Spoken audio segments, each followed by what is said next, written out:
हम पूरे विश्व में मानवता का संदेश देने वाले महाकारुण्य तथागत गौतम बुद्ध जी को कोटि नमन करते हुए गांधी को प्राण, तुमों को जवान, भारत को संविधान देने वाले भारत रत्न इकबाल अपनाले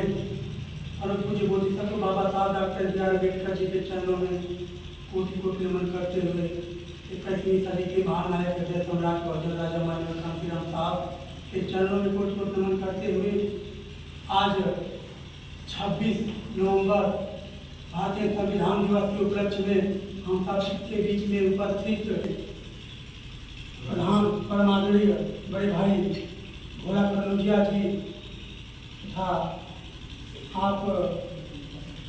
कगरा सेंटर के सचिव सुनील राव जी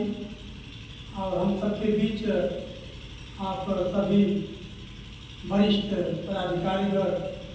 का मैं तय दिल से हार्दिक स्वागत अभिनंदन बने प्रणाम करते हुए आप सबके बीच में संविधान दिवस की हार्दिक बधाई आप सभी को देते हुए बता देना चाहता हूँ साथियों कि संविधान की देन है कि आपका भाई आपका बेटा आप सबके बीच में खड़ा है, बोल रहा है और संविधान बाबा साहब के संविधान की देन है कि आपका भाई विधानसभा कटरा संकट के भावी प्रधान हैं जो 3-4 साल हो गया और इनका कार्यकाल भी अच्छा है। बाबा साहब के संविधान की देन है कि हम आप सब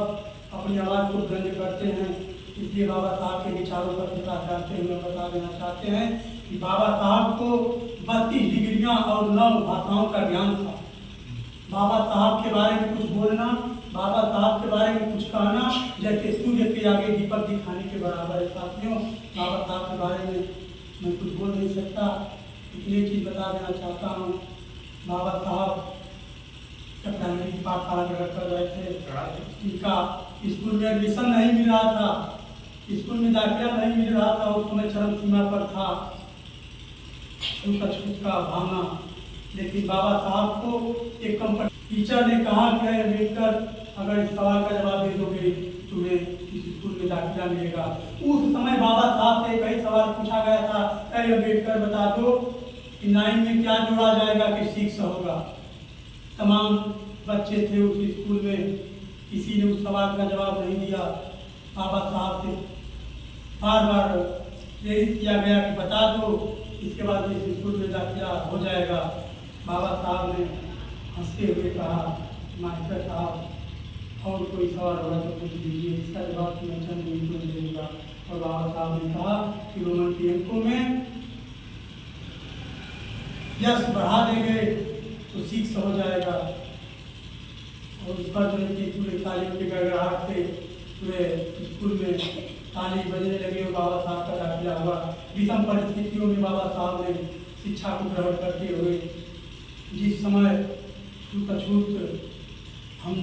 आप सबको शूद्र महार और अन्य जातियों से